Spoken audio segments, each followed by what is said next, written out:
Apa sih yang dilihat dari business owner atau pemilik sebuah bisnis dari karyawannya, teman-teman?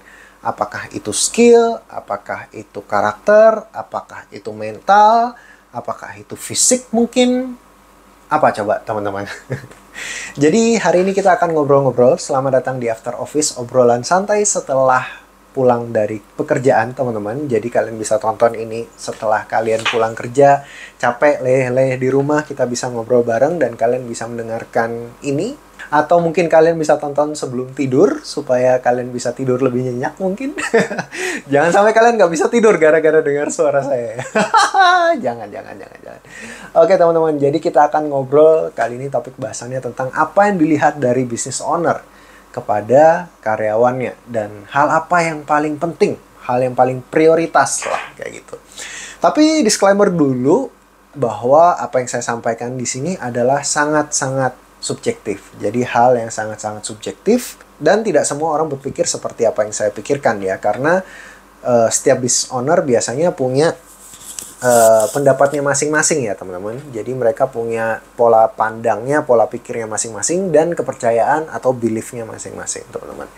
Jadi apa sebenarnya yang dilihat dari karyawan? Sebelum saya ke arah sana, selama saya beberapa tahun menjalani bisnis sendiri, saya belajar banyak hal. Dan sebelum saya membuka bisnis sendiri, saya pun di perusahaan saya yang sebelum-sebelumnya ya bisa dibilang saya di posisi leader ya teman-teman. Jadi saya cukup banyak mengetahui bagaimana cara melihat karakter orang, cara menentukan komposisi tim yang tepat, memilih tim yang tepat, mengeliminasi tim yang tidak tepat, kayak gitu ya teman-teman. Jadi saya sangat-sangat belajar banyak hal dari selama saya belasan tahun berkarir ya teman-teman.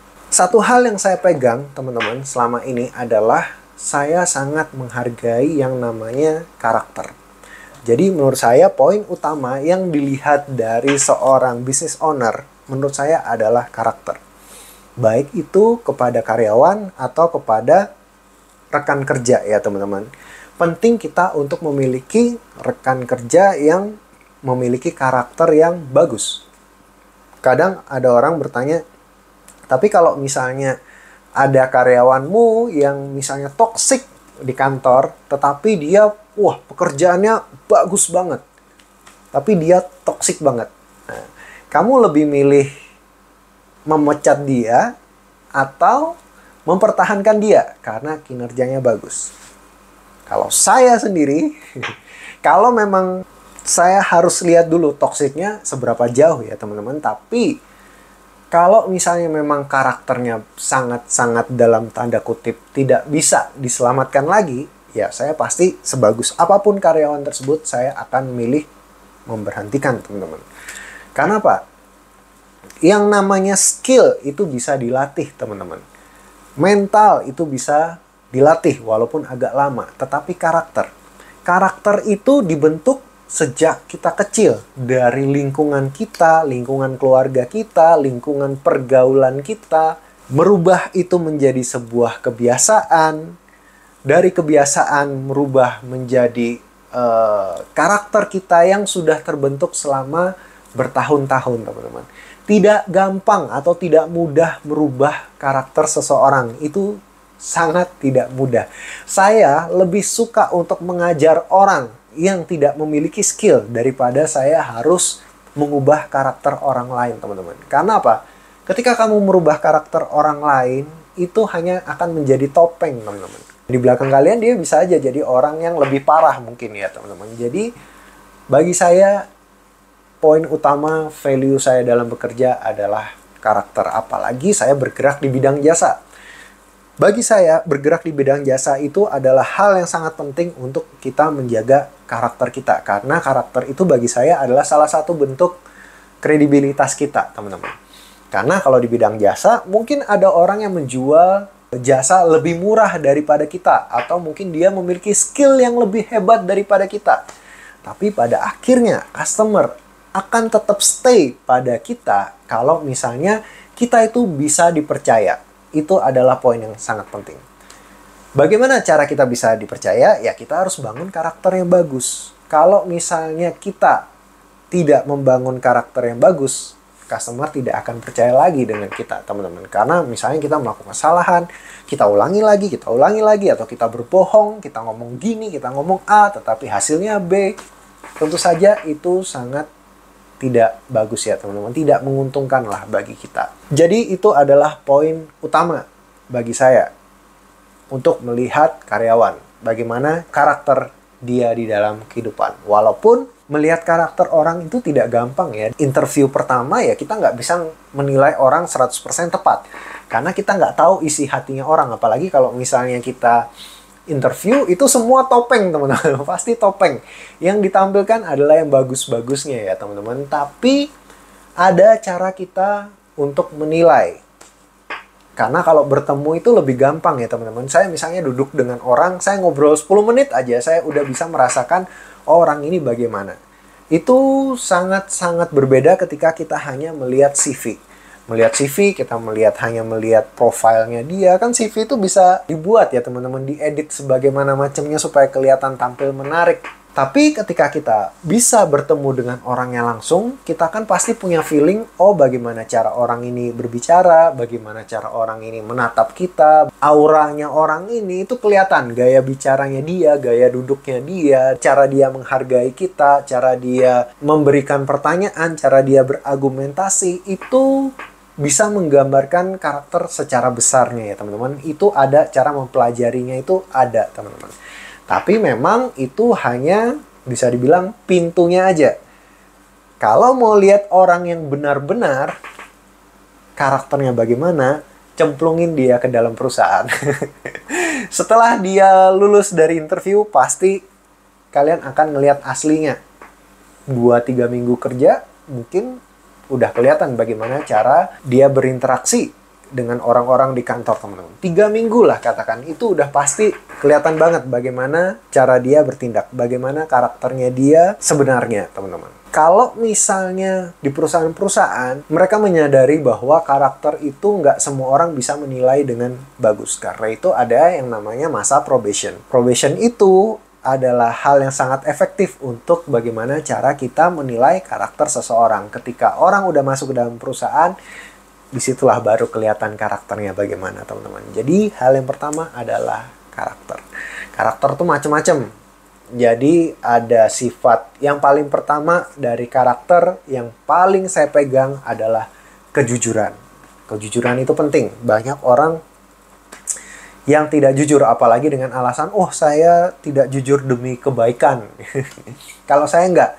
Saya lebih baik orang tersebut jujur, saya tahu alasannya dia melakukan hal tersebut apa, dan biarkan saya menilai. Daripada saya harus melihat hal yang baik-baiknya saja, tetapi ketika saya tahu di belakang saya ternyata itu semua adalah kepalsuan, wah itu udah nggak terselamatkan, teman-teman. Kadang ada beberapa kali mungkin tim saya melakukan sebuah kesalahan, walaupun dengan takut-takut akhirnya mereka berkata jujur. Justru di situ saya mengapresiasi mereka bahwa oh ya, kamu keren kok. Yang penting kamu berani mengaku ini, berani bertanggung jawab, dan kalau misalnya ada salah, kamu tahu kan konsekuensinya. Nah itu top, bagi saya top marko top. Jadi value dari karakter yang pertama adalah kejujuran. Yang kedua menurut saya adalah tanggung jawab, teman-teman. Jadi apapun yang diberikan oleh atasan, pekerjaan apapun itu, lakukan dengan penuh tanggung jawab. Jadi kalau misalnya orang bertanggung jawab, pasti mereka akan ngerasa, oh ya, harus saya kerjakan dengan sebaik-baiknya. Saya nggak bekerja hanya untuk mencari uang aja loh, tetapi ada tanggung jawab yang saya harus pegang karena ini adalah kewajiban saya. Apalagi kita di bidang jasa, misalnya kita berkomitmen dengan klien melakukan yang terbaik, ya kita harus lakukan yang terbaik, teman-teman. Karena kalau di bidang jasa kita nggak bisa hanya jualan short term, tapi kita ingin membangun hubungan yang long term. Kayak gitu, teman-teman. Jadi apapun yang dikerjakan, sekecil apapun usahakan kita selalu bertanggung jawab. Jadi penting bagi saya mendapatkan karyawan yang sangat punya rasa bertanggung jawab. Lalu yang ketiga di dalam karakter adalah inisiatif. Jadi inisiatif itu penting ya, teman-teman, walaupun nggak semua orang inisiatif. Jadi ada beberapa karyawan yang memang dia melakukan sesuatu hal dengan bagus kalau ada instruksinya. Ini bisa dibilang cara berpikir ya teman-teman. Walaupun ini kita tahu nggak semua orang punya kemampuan cara berpikir yang oke. Karena memang ada orang yang memang spesialisnya adalah doing instruction. Tapi ada sebagian lagi orang yang memang strategical thinking. Jadi pemikiran strategisnya jalan teman-teman. Biasanya orang yang strategical thinking ini biasanya ya mereka lebih siap kalau misalnya mereka dijadikan seorang leader atau supervisor atau manager kayak gitu, karena mereka bisa memanage orang, mereka bisa mengatur planningnya ini ke depannya bagaimana. Kalau misalnya sifatnya orang adalah doing, dia akan sibuk dengan apa yang dia kerjakan saja teman-teman. Kadang bisa jadi dia micromanage, jadi sebenarnya mungkin dia posisinya supervisor atau manager, tapi dia hanya melakukan hal-hal yang sifatnya teknis. Akhirnya waktu dia habis untuk mengurus urusan yang teknis, pekerjaan dia yang sebenarnya bisa dilakukan oleh timnya dia, teman-teman. Akhirnya timnya dia tidak terkontrol. Nah, jadi penting ya punya orang yang memang bisa berpikir secara teknis, tapi juga bisa berpikir secara strategik, teman-teman. Dan yang terakhir dari karakter menurut saya adalah self-belonging ya, teman-teman. Jadi rasa kepemilikan. Jadi kalau misalnya dia bekerja di suatu perusahaan, penting sih bagi saya buat karyawan itu memiliki perasaan bahwa oh ya, di sini tempat saya bekerja, di sini tempat saya mencari nafkah, maka saya akan lakukan yang terbaik. Karena repot kalau misalnya kita punya karyawan yang hanya pengen gaji gede, tetapi self belongingnya nggak ada. Akhirnya dia ngerasa yang penting aku digaji di sini, aku dapat uang dari sini. Nanti setelah aku mungkin dipecat atau mungkin aku resign, ya udah aku tinggal pindah ke perusahaan lainnya cari gaji yang lebih besar. Nah, dapat karyawan kayak gitu sih repot ya teman-teman. Kayak kutu loncat ya. Nggak masalah sebenarnya kutu loncat asalkan loncatnya misalnya 1-2 tahun, tapi 1-2 tahun tuh dia kontribusinya penuh teman-teman. Tapi kalau misalnya minta gajinya gede, lalu kontribusinya nggak ada, gaji buta dong, kayak gitu ya teman-teman. Itu malah orang-orang seperti itu malah merusak bisnis kalian. Karena apa? Satu sisi gajinya besar, di sisi lain dia nggak bisa kerja, dan yang paling parah, ketika tim kalian itu melihat ada orang yang seperti itu, mereka akan ngerasa, tuh, lihat tuh dia gajinya gede, tapi nggak bisa apa-apa. Akhirnya apa? Orang yang tadinya bagus pekerjaannya, ngelihat hal tersebut, akhirnya mereka jadi ikut-ikutan males. Karena mereka nggak respect lagi sama kalian, karena ngerasa bahwa kalian memberikan apresiasi atau gaji yang terlampau tinggi untuk orang yang kontribusinya di dalam perusahaan nggak segitu besar. Gitu ya teman-teman. Jadi bisa dibilang ini adalah karakter nggak mata duitan lah kayak gitu. Walaupun kita bekerja tentu kita butuh duit, nggak menutup kemungkinan ya, bukan ini juga, kita nggak naif bahwa kita bekerja memang butuh duit dan kita pasti nyari gaji yang sepadan, yang sesuai dengan tanggung jawab kita. Tetapi jangan sampai ketika kita sudah mendapatkan pekerjaan tersebut, di mana gaji sudah kita oke, tapi kita tidak bekerja sepenuh hati. Nah, itu yang menjadi masalah teman-teman ke depannya. Jadi mungkin sekian dulu ya sharing saya tentang apa yang dilihat dari seorang business owner kepada karyawan mereka. Kalau misalnya kalian jadi business owner, apa sih yang kalian lihat dari karyawan kalian? Mungkin aja nggak sama seperti yang saya. Saya kan ngelihat karakter. Mungkin kalian ada yang ngelihat fisik, mungkin nyari yang cantik, nyari yang ganteng, kan saya nggak tahu juga. Atau mungkin kalian nyari yang skill, bener-bener skillful, kayak gitu kan nggak tahu juga. Kira-kira kalian kalau menjadi business owner, yang kalian prioritaskan, prioritas pertama, kira-kira apa dari seorang karyawan, teman-teman? Oke deh, mungkin sekian dulu sharing kita kali ini. Sampai jumpa lagi di obrolan berikutnya. Stay healthy and God bless.